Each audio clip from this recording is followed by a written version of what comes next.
저는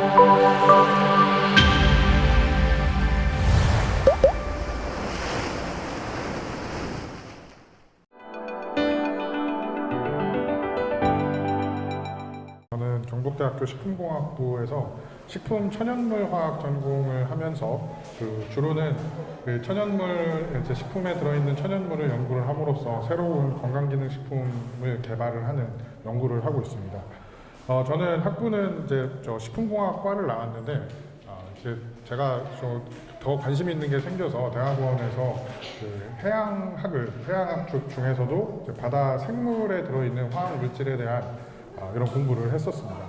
제가 오늘은 주로 이 바다 생물에 대한 이야기와 그 다음에 바다 생물에 들어있는 화학 물질에 대한 이야기를 하도록 할 겁니다. 바다 생물에 대해서 이야기를 한다고 했는데 여기에 있는 바다 생물들이 아마 여러분들이 혹시 바닷가에 놀러 가시거나 아니면은 횟집에 가가지고 볼 수 있는 그런 바다 생물들이랑은 좀 거리가 있어 보입니다. 여기 있는 거는 청자고등이라고 하는 거고, 이거는 뭐 고등이니까 먹을 수 있을 거다 생각하실 수도 있지만 이건 또 먹을 수가 없는 것이고, 요거는 해면이라고 하는 거고, 요거는 유령멍게라고 하는 건데, 제가 오늘 제 주된 그 내용이 의약품과 이제 건강기능식품에 대해서 이런 바다 생물들을 중심으로 이야기를 하도록 하겠습니다. 먼저 그 건강기능식품과 의약품은 어떻게 보면은 비슷하게 생겼는데 완전히 다른 개념입니다. 사실 뭐 저도 어렸을 때 집에서 학교 가기 전에 저희 어머니가 비타민제 이런 거 챙겨 주시면서 약 먹고 가라 이런 말씀을 하셨습니다. 근데 비타민제 이런 거는 약이 아니죠. 우리가 이제 건강한 상태에서 어떤 몸에 활력을 더 주기 위해서 먹는 건강기능식품이라고 볼 수가 있고, 그리고 의약품은 병에 걸렸을 때 아니면은 병을 진단할 때나 아니면은 병이 걸릴까봐 이렇게 질병과 연관돼서 이것들을 개선하는 데 사용되는 그 화학 물질들을 우리가 의약품이라고 합니다. 근데 생긴 거는 건강기능식품도 이렇게 알약처럼 생겨서 알약이나 캡슐처럼 나오는 것들이 많기 때문에 우리가 외향적으로 봐서 이게 약인지 건강기능식품인지를 구별하기 힘든 것들이 많습니다. 그래서 우리가 혼동을 많이 하는데 건강기능식품은 지금 내가 가지고 있는 이 건강을 유지하거나 아니면은 좀 더 우리 몸의 기능을 더 향상시키고자 하는 목적으로 먹는 것들을 우리가 건강기능식품이라고 하고, 비타민이라든지 제가 뒤에 얘기할 게 오메가3 이런 것들도 있는데 그런 것들은 의약이 아니라 건강기능식품이고요.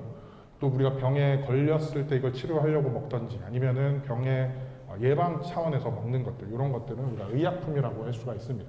근데 이게 제가 다른 개념이라고 하기는 했지만은 둘 다 우리 몸에서 일으키는 작용 자체는 비슷합니다. 이게 우리 몸에 이제 세포를 가지고 카툰으로 만든 건데, 우리 몸의 어떤 세포에서는 여러 가지 화학 물질을 받아들일 수 있는 이런 열쇠 구멍 같은 게 있습니다. 그리고 의약품이나 아니면 건강기능식품에 들어있는 이제 실제로 기능을 일으키는 성분들이 일종의 열쇠 역할을 합니다. 열쇠가 돼서 그 열쇠 구멍에 들어가면은 그전에는 아무리 다른 열쇠라든지 아니면 쇠붙이를 집어넣어서 돌리려고 해도 열리지 않던 것들이 딱 맞는 열쇠가 들어왔었을 때는 원래 이 세포 기관이 해야 될 일들을 하게 한다든지 아니면은 원래 세포 기관이 하고 있던 일을 멈추게 할 수가 있습니다. 이런 방식으로 우리가 질병을 고친다든지 아니면은 질병을 우리의 건강 상태를 좀 더 향상시킨다든지 이런 생물학적인 변화가 일어날 수 있게 됩니다. 그래서 의약품이나 아니면 건강기능식품 둘 다 거기에 들어있는 유효한 기능적인 역할을 하는 화학 물질들이 열쇠 역할을 하는 것은 건강기능식품이나 의약품이나 동일하다고 볼 수가 있습니다. 그리고 또 건강기능식품과 의약품이 어떻게 보면은 좀 같은 뿌리를 갖는다고 하는 것이, 의약품은 거의 대부분 그냥 화학 공장에서 생산하는 것들이 많습니다. 그리고 건강기능식품은 우리가 식품이라고 하는 거기 때문에 식품 원료로 돼 있는 그런 재료들을 가져다가 이거를 이제 가공을 해서 만드는 것들인데, 사실은 의약품들도 원료를 따져서 올라가다 보면은 원래 처음부터 화학적으로 아예 공장에서 만들어내는 것들이 아니라 실제 어떤 식물이라든지 아니면 동물이 가지고 있는 그 물질들에서 뽑아내서 그 물질들을 가지고 만든 것들이 많습니다. 이거 혹시 무슨 꽃인지 아시는 분 있어요? 요거는 이게 양귀비 꽃입니다. 양귀비. 양귀비는 사실 그 약보다는 다른 용도로 많이 사용이 되기 때문에 굉장히 규제가 많이 있습니다. 그리고 근데 그 양귀비에 들어있는 이 성분이 모르핀이라고 하는 성분입니다. 모르핀이 사실 그 양귀비를 통해서 우리가 아편이라는 걸 만드는데 그 아편이 그런 환각 증상이라든지 이런 것들을 만드는 것들이기도 하지만 사실은 엄연히 아편은 의약 소재이기도 합니다. 이거를 양귀비를 키워서 여기에서 얻을 수 있는 이 모르핀을 정제를 한 것이 우리가 그 어떤 마취제나 아니면은 진통제로 쓰는 그 모르핀의 그 원료가 이 아편입니다. 이 양귀비입니다. 그리고 이거는 그냥 사진이 아니라 현미경 사진인데, 요게 혹시 무슨 현미경 사진인지 혹시 아시는 사람 있어요? 요것도 일종의 생물입니다. 이것도 생물인데, 요게 그 푸른 곰팡이입니다. 곰팡이에서 나온 의약품 혹시 들어본 적 있어요? 페니실린이라고 하는, 우리가 그 지금 항생제를 많이 쓰고 있습니다. 여러 가지 항생제가 많이 나와 있기 때문에 그 맨 처음에 1940년대에 나온 그 페니실린이 이제 이런 형태입니다. 페니실린 G인데 이거보다 더 좋은 그 항생제들이 많이 나와 있습니다.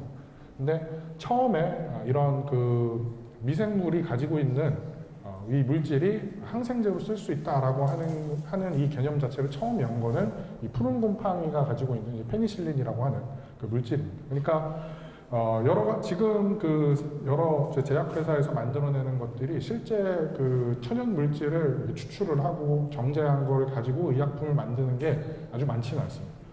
엄연히 있긴 있지만, 그리고 그 예를 들어서 그 가스활명수라든지 이런 것들은 실제 생약 같은 것들을 섞어가지고 만드는 것들도 있긴 하지만은 옛날부터 지금까지 의약품이라고 하는 거는 거의 대부분 그 우리가 주변에 있는 생물들 여기로부터 얻는 것들이 많았습니다. 근데 아무래도 그 의약품들이 그러니까 예전에는 이거 먹으면은 어떤 병이 낫더라. 자, 이런 지식들이 많이 쌓여 있는 상태여야만이 그 다음에 어떤 현대적인 어떤 과학적인 방법으로 더 접근을 해서 거기에 들어있는 어떤 성분이 진짜 그 약효를 만들어내는 건가, 이런 것들은 사실은 이런 연구가 시작된 거는 불과 한 5, 60년 이 정도밖에 되지 않습니다. 그러니까 현대적인 이제 제약이라는 거는 사실 5, 60년 정도밖에 되지 않았는데, 그래서 이런 그러니까 결국에는 우리 주변에 있었던 그 생물들 위주로 우리가 지식을 쌓을 수밖에 없었기 때문에 사실 우리 그 주변에 있는 이런 그 곰팡이라든지, 이거는 혹시 무슨 나무인지 아시는 분 있을까요? 요거는 아스피린이라고 하는 약이죠. 아스피린은 맨 처음에는, 요거는 쓴 지가 굉장히 오래됐어요. 아스피린 자체를 쓴 지는 오래됐지만 오래 안 됐지만은 아스피린의 어떤 모태가 되는 요 화학 물질을 그 버드나무 껍질을 끓여서 끓인 물을 마시면 열이 낫는다. 자, 여기로부터 개발된 것이 이제 아스피린이라고 하는 의약입니다. 그래서 천연물에서 나온 의약품, 이거는 옛날부터 우리가 가지고 있었던 어떤 이제 경험적 지식, 아니면은 사실 이거는 이 푸른 곰팡이로부터 페니실린이 만들어진 그 비사를 들어보면은 경험적 지식이라기보단 정말 우연적인 발견이었어요. 이게 실험실에서 미생물 키울 때 쓰는 건데, 이렇게 하얗게 지금 얼룩져 있는 부분은 미생물인데 지금 여기에 곰팡이가 폈습니다. 곰팡이 주변에는 미생물이 못 자랐죠. 이걸 딱 본 플레밍이라고 하는 영국 과학자가 곰팡이가 뭔가 할 수 있을 거라는 생각을 해서 그때부터 시작돼서 개발된 게 이 페니실린이라고 하는 겁니다. 그러니까 우연적인 이런 발견이라든지 아니면 옛날부터 축적된 경험, 이런 게 있어야 천연 물질로부터 현대적인 이제 의약품들이 나오는 이런 과정이 있었는데, 근데 그에 비해서 바다의 환경이라고 하는 거는 우리가 쉽게 갈 수 없는 데가 너무 많습니다. 우리가 바다 하면은 우리나라는 삼면이 바다고 뭐 대구에서도 그 1시간만 가면은 뭐 경주나 포항이나 뭐 부산에서 바닷가를 가볼 수가 있죠. 근데 바다가 뭐 그렇게 그 굉장히 그 접근하기 어려운 데냐 싶긴 하지만은 사실은 그 인류가 못 가본 데가 훨씬 더 많습니다. 그리고 제가 이제 도입부에 처음에 말씀드린 해면이라고 하는 생물이 이렇게 있는데, 이 해면을 만약에 채집을 하려고 한다고 하면은 아주 얕게는 한 5, 6m 들어가면 해면이 있습니다. 근데 좀 깊게 들어가게 되면은 한 4, 50m, 30m 이 정도까지 들어가야 있는 해면들도 있습니다. 그리고 좀 더 본격적으로 바다를 좀 바다를 좀 탐색을 하고 또 채집을 하려면은 이런 ROV라고 하는데 리모트 오퍼레이티드 비하이클 해서, 그러니까 쉽게 말해서 원격 조정 차량이라고 하는 건데, 이런 것들을 이용을 해야 갈 수 있는 그 바다 환경들이 많습니다. 그러니까 그 우리가 주변에 볼 수 있는 어떤 육상 환경에 있는 생물들에 대한 지식은 몇천 년 동안 우리가 쌓아왔는데, 바다 생물을 뭘 먹으면은 병이 낫는다든지 아니면은 바다 생물에 어떤 화학 물질이 있다든지 이런 거에 대한 지식은 사실 이런 스쿠버 장비가 개발이 되기 전이라든지 아니면 이런 ROV 같은 것들을 사용하기 전까지는 그동안 인류가 쌓아온 지식이 하나도 없었습니다. 바다에서부터 그 어떤 의약품으로 쓸만한 것들을 찾아내기 시작한 거는 사실은 제가 그 아주 옛날 논문 이런 것들을 좀 그 탐색을 해보니까 1970년대 초반 이때부터는 여기에 그 바다 생물에 들어있는 어떤 물질이 약이 될 수도 있겠다라고 하는 그런 생각을 가지고 시작을 한 걸로 저는 추정을 하고 있습니다. 그래서 바다 생물로부터 실제로 의약품이 개발된 사례가 있는가 저도 찾아봤는데 사실은 몇 개 나오지는 않습니다. 한 7, 8개 정도 되는데 그 중에 이제 제가 먼저 소개드릴 것은 이 청자고둥이 가지고 있는 청자고둥에서 나온 이게 그 코노톡신이라고 하는 일종의 독소입니다. 독소. 청자고둥은 생긴 거는 그렇게 크게 생기지 않았습니다. 생긴 것도 아마 손가락 2마디 정도, 크기도 한 2마디 정도. 그리고 겉으로 보기에는 그냥 그 우리가 이제 흔하게 볼 수 있는 바닷속에 있는 그 고둥 종류랑 크게 다르지 않은데 보기보다는 굉장히 굉장히 싸나운 육식 동물입니다. 근데 육식 동물인데 아무래도 고둥이 그냥 기어서 이동을 하기 때문에 뭐 수영을 할 수 있는 것도 아니고 바닥을 기는 동물이니까 쫓아가서 이런 물고기를 잡을 수가 없습니다. 쫓아가서 물고기를 잡을 수가 없으니까 어떤 방식으로 사냥을 하냐면 지금 이게 잡아먹기 직전이거든요. 여기에 이제 숨겨놓은 촉수가 있어가지고 촉수로 이 물고기를 딱 쏩니다. 그러면은 여기에 이 독소가 들어가는데 즉시 마비가 돼서 그냥 그대로 뻗어버립니다. 거의 눈뜬 채로 그냥 뻗어버리는데 그 상태에서 천천히 이 몸속에 있는 여기에다가 이제 촉수를 더 집어넣어서 천천히 이제 녹여서 빨아먹고 그 다음에 이걸 또 천천히 또 씹어 삼킵니다. 이런 식으로 사냥을 하는데 지나가던 사람들도 사실은 청자고둥에 쏘이면은 기절을 한다든지 아니면은 사망하는 사례도 굉장히 많습니다. 그래서 여기에서 나오는 이 독소, 촉수에서 나오는 어떤 성분이 이런 마비를 일으키는 건지를 탐구를 해서 이런 화학 구조를 규명을 해냈습니다. 그리고 나서 어떻게 보면은 약이랑 독은 한 끗 차이라고 볼 수가 있습니다. 여러분들도 뭐 약을 남용을 하는 거는 오히려 건강을 해친다라는 이야기를 많이 들어보셨죠. 그게 우리 몸에서 치료 효과를 일으킬 수 있는 거의 최소량만 먹는 게 항상 좋습니다. 치료 효과가 안 나올 정도로 적게 먹는 게 그렇게 좋지는 않지만 치료 효과가 만약에 우리가 타이레놀을 한 정을 먹었을 때도 열이 가라앉는데 오늘은 너무 아파가지고 2알, 3알 먹으면 빨리 가라앉아요. 사실 그렇지가 않거든요. 오히려 내 간이라든지 아니면 다른 데에 몸에 안 좋은 영향을 줄 수가 있습니다. 이렇게 약이라고 하는 것도 고용량을 썼을 때는 독이 될 수 있고 그 다음에 적절한 용량을 썼을 때 치료 효과가 나올 수가 있는데 사람이 이제 마비가 될 정도로 양을 이렇게 투약하지 않고 아주 그 적절한 미량만 투여를 했었을 때는 오히려 그 좀 극심한 고통을 좀 줄여주는 마비가 된다는 거는 우리가 고통을 좀 덜 느낀다는 그 이야기가 될 수도 있으니까 이렇게 그 용량을 조절을 해서 의약품으로 개발이 된 사례가 있습니다. 그래서 이거는 이제 프리알트라고 하는 그 제품명으로 나온 그 진통제인데 사실 이거는 뭐 여러분들이 뭐 예를 들어서 그냥 머리 아프다 아니면은 그 다리가 부러져가지고 내가 좀 욱신욱신거린다 이럴 때 정도 쓰는 게 아닙니다. 말기 암 환자가 그 거의 한 죽기 한 며칠 전 이럴 때 그 너무 극심한 고통이 있다든지 이렇게 어떻게 보면 사람 살린다기보다는 사람이 좀 그 사람답게 죽을 수 있게 이 고통을 줄여주는 그 역할을 하는 진통제로 쓰이고 있습니다.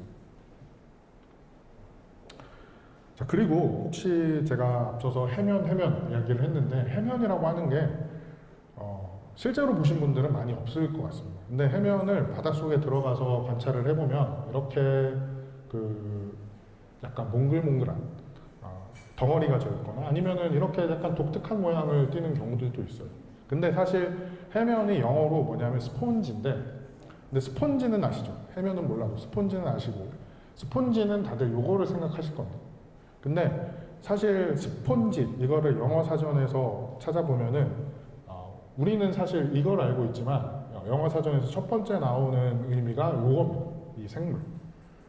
그리고 그 지금 이제 사실 우리나라에서는 이 해면을 채집을 해서 뭐 사용을 했다거나 하는 그 기록 같은 것들은 없어요. 근데 그 주로는 이런 이제 그 유럽 쪽에 지중해 문화권에서는 해면을 그 다른 그러니까 우리가 아는 이 스폰지 있죠. 이렇게 수세미라든지 수세미로 쓴다든지 아니면은 그 우리가 이제 그 샤워할 때 샤워볼 같은 거 사용하잖아요. 그런 목적으로 옛날부터 사용을 했었습니다. 근데 이 해면은 이게 그 보기와는 다르게 동물입니다. 동물. 여러분들 산호가 동물이라는 건 혹시 들어본 적 있으신가요? 산호. 산호도 동물이에요. 산호가 동물이고 해면도 동물이고. 근데 산호나 아니면 해면 이거 모두 그러니까 이렇게 육상에는 살지 않고 오로지 바다에만 있는 여러 가지 동물 중에 하나인데 그 바다에 사는 동물 중에는 이게 그 땅바닥에 붙어서 사는데 어떻게 동물이냐. 동물이 동자가 움직일 동자잖아요. 근데 안 움직이는 동물이 많습니다. 그래서 해면도 일종의 동물이라고 사실 분류되는 이유가 뭐냐면 식물은 우리가 그 이렇게 땅에다가 심어 놓으면은 스스로 그 광합성을 해서 자라잖아요. 근데 이거는 광합성을 해서 자랄 수가 없기 때문에 동물로 취급을 받습니다. 그래서 이 일종의 동물인데 그래서 이 해면에서 나온 것 중에서는 유명한 그 의약품이 이 에리블린이라고 하는 의약품이 있습니다. 실제로 판매되고 있는 그 포장은 이런 모양이고 화학 구조는 이런데 뭐 이게 화학 구조가 뭐 중요한 게 아니라 그냥 복잡하다 이 정도만 알아두시면 되는데 이게 맨 처음에 발견된 거는 이 할리콘드리아라고 하는 학명이 붙은 이게 거뭇거뭇한 이런 해면에서 처음 발견이 됐어요. 근데 이게 여기에서 발견된 화학 물질의 구조는 이렇게 생겼습니다. 그냥 복잡하다. 그냥 이 정도만 알아두시면 됩니다. 이게 그 굉장히 좀 강력한 항암 효과가 있다라고 하는 논문이 나온 거는 80년대 초반에 여기서 그 헬리콘드리아라고 하는 해면에서 그 추출을 한 물질이 있는데 그게 그러니까 이거를 잘 정제를 하고 화학 구조를 규명을 해보니까 이거였고. 이거는 아주 강력한 그 항암 효과가 있어서 이건 항암제로 쓸 수도 있다라는 논문이 나왔습니다. 근데 그게 아주 정말 특별한 사건은 아니었어요. 사실 지금도 저도 뭐 계속 연구를 하고 있기 때문에 뭐 새로운 논문이 나오면은 뭐 확인해보고 하는데 하루에도 이렇게 항암 효과가 매우 좋습니다라고 하는 그 물질은 몇 개씩도 논문이 나옵니다. 근데 거기에 그렇게 논문이 나오고 나면은 모두 다 우리가 의약품이 될 수 있느냐. 사실은 어려운 게 너무 많습니다. 그 다음에 이렇게 항암 효과가 있고 어떤 물질인지도 알아요. 근데도 우리가 약으로 개발 못하는 게 99.9999%예요. 그 이유가 뭐냐면 만약에 그 요게 보면은 여기 1mg이라고 써 있거든요. 1mg. 근데 이 1mg을 얻으려고 하면은 아마 이 해면에서는 최소 해면을 1kg은 얻어야 돼요. 그러니까 이거를 얻으려고 만약에 요거를 진짜로 이 해면으로부터 직접 얻으려고 하면은 인건비랑 그 다음에 여기 그 처리해서 가공하는 비용 이렇게 하면은 이거 말고 다른 약 먹는 게 훨씬 낫겠죠. 비용적인 측면이나 아니면 실제로도 이 해면이 만약에 이 항암제가 정말 발매됐다고 하더라도 이 해면을 그만큼 양을 채집을 할 수가 없습니다. 그래서 보통 이렇게 화학 물질을 발견을 하고 나면은 하는 방법이 이거를 실험실에서 아예 없던 거에서 완전한 합성을 해냅니다. 이렇게 화학 구조가 복잡한 것 중에서 아주 간단한 부분 이렇게 시작을 해서 그러니까 레고 블록 조립하듯이 처음에는 아주 작은 블록을 가지고 시작을 해서 이어붙여서 화학 구조를 똑같이 만들어냅니다. 그런 과정을 거치고 그런 과정이 딱 완성이 됐다 하고 나면은 공장에서 시도를 해봅니다. 근데 실험실에서 돼서 논문이 나왔는데 공장에서 안 되는 게 다시 또 99.99%입니다. 공장에서는 워낙 스케일이 크게 하니까 이렇게 실험실에서 한 것만큼 그대로 되진 않거든요. 그리고 또 한 가지 좀 예로 들 수 있을 만한 거는 유령 멍게라고 하는 겁니다. 멍게는 들어보셨지만 유령 멍게는 처음 들어보셨을 텐데 사실 우리가 아는 멍게랑은 그냥 이렇게 좀 약간 주머니 같은 이런 형태를 띠고 있다라는 거 말고 유전적으로 굉장히 많이 다른 생물이긴 합니다. 근데 유령 멍게라고 부르는 이유가 여기 보면은 약간 좀 반투명한 이런 재질을 가지고 있어요. 그러니까 속이 약간 비쳐 보인다라고 해서 유령 멍게라고 하는데 이거 역시도 유령 멍게에 들어있는 요 성분이 굉장히 강한 항암 활성을 가지고 있다라는 거는 1980년대 이때쯤에 알려져 있었어요.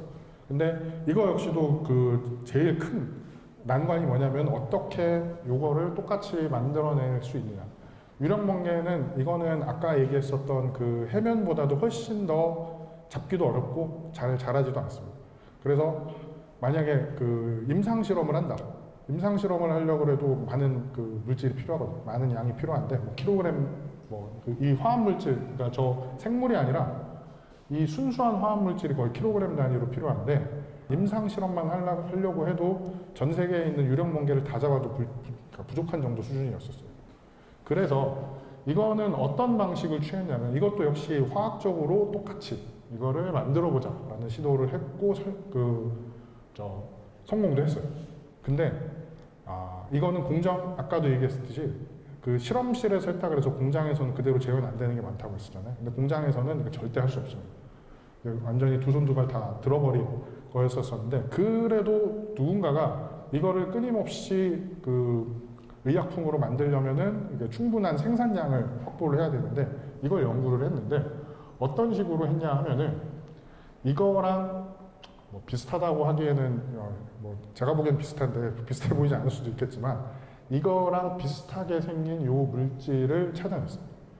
이거는 사프라신이라고 하는 물질인데 이거는 미생물에서 나온 겁니다. 그러니까 토양 미생물인데 그러니까 흙에서 미생물을 채집을 한 다음에 이거를 대량 배양을 시켜요. 대량 배양을 시키면 아까도 얘기했듯이 이제 양식하는 거랑 똑같아요. 그래서 이거로부터 조금 화학적인 반응을 몇 번만 시키면은 이거를 만들 수 있는 방법을 누군가 또 개발을 해냈습니다. 이거는 스페인에 있는 제약회사에서 스페인에 있는 제약회사 이름이 이제 파마마라고 하는데 그 회사에서 만들었는데 일종의 이제 레고로 우리가 집을 짓는다 아니면은 레고 좀 비싼 것들은 막 이따만한 크기의 그거 있는데 우리가 레고로 집을 짓는데 처음부터 바닥부터 이렇게 하려면 시간이 오래 걸리는데 누가 레고 벽은 다 세워주고 내가 지붕만 씌우면 딱 될 수 있을 만한 거를 해서 나한테 갖다 줬다. 그러면 나는 지붕만 씌우면 되죠. 그런 과정이라고 보시면 됩니다. 그래서 나온 게 이제 이름은 욘델리스라고 하는 난소암 이런 데 쓰이는 의약품이 됐고 요거는 한 2mg 이 정도만 가지면은 그러니까 다른 의약품들보다 매우 적은 양만 써도 효과가 굉장히 커서 지금은 미국 FDA 그다음에 유럽 식약처 이런 데서 승인을 받아서 사용이 되고 있습니다. 의약품 말고 또 이제 건강기능식품에 대한 이야기도 좀 하려고 하는데요. 자, 건강기능식품도 사실은 의약품처럼 그 안에 들어있는 아주 조금 들어있는 특정한 성분들에 의해서 우리 몸에 우리 몸의 어떤 열쇠 구멍에 들어가서 이 작용을 하는 경우들이 많아요. 그래서 이거는 감태라고 하는 해초입니다. 감태. 감태는 사실 동해 바다만 가도 바닷가에 널려 있어요. 그리고 우리나라 이제 아주 많이 섭취하는 미역이나 아니면 다시마처럼 많이 먹지는 않지만은 이제 미역이나 다시마처럼 해조류 성분인데 해조류에 들어있는 이 다이에콜이라고 하는 성분이 있습니다. 이 다이에콜이라고 하는 성분이 이 수면 건강에 도움을 줄 수 있다라고 해서 이 건강기능식품 원료로 인정이 돼 있고 여기서 이거를 이제 추출해서 나온 이런 가루를 여러 가지 회사에서 이거를 담아가지고 판매를 하고 있습니다. 그리고 그러니까 건강기능식품 중에서 이게 해양 생물을 원료로 하는 것 중에서 이 콜라겐이 있습니다. PC 콜라겐. 콜라겐을 우리가 이제 화장품에, 그러니까 콜라겐이 이제 함유된 화장품을 여성분들 많이 쓰시기도 하는데 이 피부 건강에 도움이 될 수 있다라고 해서 먹는 콜라겐들도 건강기능식품으로 인정이 되어 있는데 먹는 콜라겐들이나 아니면 화장품에 들어가는 콜라겐도 역시 이 우리가 흔히 먹는 생선으로부터 나옵니다. 근데 이 생선을 그대로 쓰는 게 아니라 요거는 태국에서 많이 양식을 하는 틸라피아라고 하는 생선인데 왜 그냥 흰살 생선 생선가스라든지 이런 거에 비교적 좀 흰살 생선인데 좀 냉동으로 나와서 좀 싸게 파는 것들 있죠. 이런 것들이 대부분 태국에서 양식한 틸라피아들이 많습니다. 근데 그렇게 순살만 가공을 하고 나면은 이 겉에 비늘이 이렇게 나와요. 근데 이 겉에 비늘을 잘 세척을 한 다음에 이거를 가지고 우리가 먹는 콜라겐, 그 다음에 화장품에 들어가는 콜라겐을 만듭니다.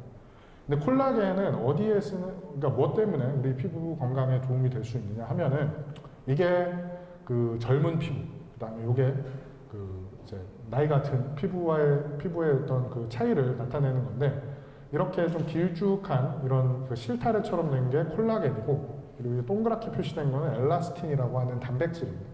그러니까 피부의 어떤 탄성이라든지 아니면 사실 이 콜라겐이 피부에만 있는 게 아니라 머리카락에도 있고 그리고 발톱, 손톱, 발톱 이런 데도 콜라겐 성분들이 있는데 이 콜라겐은 이렇게 실처럼 표현한 이유가 일종의 단백질이라고 했으니까 단백질은 아미노산이라고 하는 구성 성분이 쭉 연결이 되어 있는 거예요. 이렇게 실처럼 쭉 연결이 되어 있는 건데 이 콜라겐들의 합성이 이제 연세가 좀 드시면은 콜라겐의 합성이 조금씩 좀 쇠퇴됩니다. 그래서 콜라겐이 부족해지면 이제 피부가 좀 더 꺼지고 주름이 생기게 되는데 이 PC 콜라겐은 이렇게 생선 비늘을 그대로 갈아서 만드는 게 아니라 원래 PC 콜라겐, 그러니까 이 비늘에 있는 콜라겐은 굉장히 이 사실이 길고 큽니다. 사실이 길고 큰데 이걸 어떻게 가공을 하냐면 우리가 효소를 이용을 해서 아주 작은 콜라겐 덩어리로 아주 잘게 자르는 공정을 거칩니다. 그러면은 이거를 우리가 이제 먹으면은 그대로 가는 게 아니라 사실은 이렇게 자르는 이유가 뭐냐면 이렇게 잘리지 않으면은 우리 뱃속에서 소화가 안 됩니다. 우리가 뱃속에서 근데 조금 더 여러분들도 혹시 어린이들 오징어 같은 거 잘 못 먹으면은 어머니들이 좀 씹어서 다시 주기도 하고 그러시잖아요. 그것처럼 어렸을 때 잘 못 먹을 때 그것처럼 아주 질긴 콜라겐을 먹기 좋게 효소로 다 잘라가지고 먹으면은 우리 몸속에서는 사실은 이 통째로 그대로 몸에 들어가는 게 아니라 여기에 있는 이 구슬 하나로 다 잘립니다. 구슬 하나로 다 잘리고 구슬 하나가 잘리면은 구슬 하나가 아미노산 하나를 뜻하는 건데 콜라겐을 합성하기 위한 여기에서 콜라겐이 다시 합성이 돼야 되는데 콜라겐 합성을 하기 위한 이런 벽돌을 다시 제공해 주는 거라고 볼 수가 있습니다. 그러니까 벽돌을 쌓아가지고 이 피부에 어떤 집을 지어준다기보다는 피부가 이 벽돌 집을 지을 수 있는 벽돌을 제공해 준다 이렇게 생각을 해주시면 될 것 같습니다. 그리고 또 그 우리가 바다 생물에서 나온 그 이제 건강기능식품 중에서 제일 대표적인 게 오메가3 지방산이 있습니다. 오메가3 지방산이 이제 이름은 많이 들어보셨겠지만 사실 이렇게 생겼습니다라고 하면은 처음 보시는 분들도 많을 겁니다. 지방이라고 하는 게 이렇게 굉장히 좀 그 화학적으로 표시를 하면은 긴 사슬처럼 되어 있습니다. 긴 사슬처럼 되어 있고 오메가3 지방산은 여기에 중간중간에 보면은 이렇게 그 두 개로 표시된 부분이죠. 두 개로 표시된 부분이 많이 있어요. 이게 그 보통의 그 다른 지방이랑 좀 다른 겁니다. 두 개로 표시된 이중으로 표시된 이중 결합이 많이 있는 특징이 있는데 오메가3 지방산은 어디에 많이 들어있느냐 하면은 뭐 여러분들도 그 오메가3 지방산 그 다음에 이렇게 생선 그림이 그려져 있는 거 많이 보셨을 거예요. 오메가3라고 써 있고 생선 그림 많이 있는데 실제로 그 생선에 많이 들어 있습니다. 근데 그 오메가3 지방산이 더 많이 들어있는 더 많이 들어있는 생선들을 보면은 특징들이 등푸른 생선에 더 많이 들어있어요. 등푸른 생선이 뭐 고등어라든지 참치라든지 아니면 뭐 멸치도 그렇고 또 그 뭐 정어리 이런 것들을 많이 그 여기에 오메가3 지방산이 많이 들어있는데 근데 이거 말고도 자, 여기 뭐 써있는 여기 그려져 있는 자 요런 그 뭐 여러 가지 이제 견과류라든지 아보카도라든지 이런 데에서도 오메가3 지방산이 많이 있습니다. 근데 오메가3 지방산은 그러면은 그 오메가3 지방산은 우리가 그 우리 몸에서 스스로 만들어낼 수가 없기 때문에 외부에서 섭취는 반드시 해야 됩니다. 근데 왜 그러니까 그 이런 이제 식물에서도 많이 들어있는데 굳이 왜 그 생선에 들어있는 오메가3 지방산을 먹어야 되는지 요거는 이 세 가지가 우리 몸에서 반드시 필요합니다. 근데 평생 이제 생선이나 이런 걸 안 드시고 사는 사람들도 있잖아요. 근데 그분들은 이것들을 좀 충분히 섭취를 못 할 수도 있잖아요. 근데 사실은 우리 몸에서 이 세 가지를 다 먹어야 되긴 하지만 엄밀하게 따지면 ALA 요거 하나만 먹어도 괜찮습니다.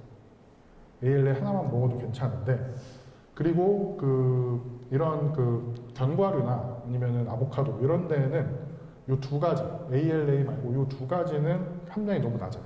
함량이 없거나 아니면은 거의 없는 수준으로 들어있는데 근데 ALA만 먹어도 되는데 굳이 왜 이 두 가지가 들어있는 피쉬 이런 물고기에 들어있는 지방산을 먹어야 되느냐 하면은 우리 몸에서 이게 세 가지를 다 먹을 필요가 없는 이유가 ALA를 먹고 나면은 이게 변형이 돼서 EPA랑 DHA로 만들어지는 거는 가능합니다. 우리 몸에서.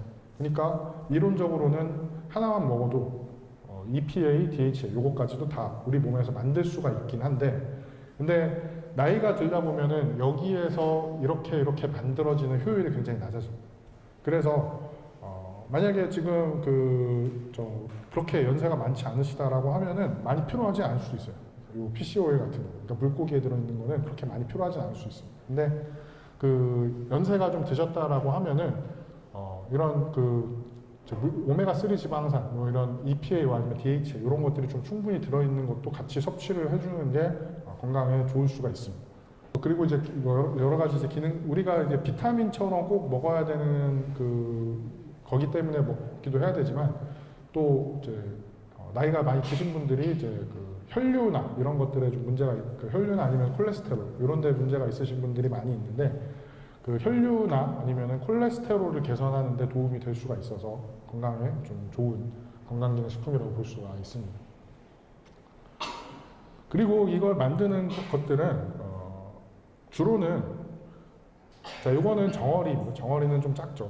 정어리는 작고 그 다음에 이거는 참다랑 굉장히 커다란 우리가 참치 횟집 가면은 비싸게 먹는 이게 참다랑어인데 만약에 우리가 똑같은 오메가3 지방산을 추출을 해서 이런 건강기능식품을 먹는다고 하면은 이 둘 중에 어떤 걸로 제조를 하는 게 맞을까요?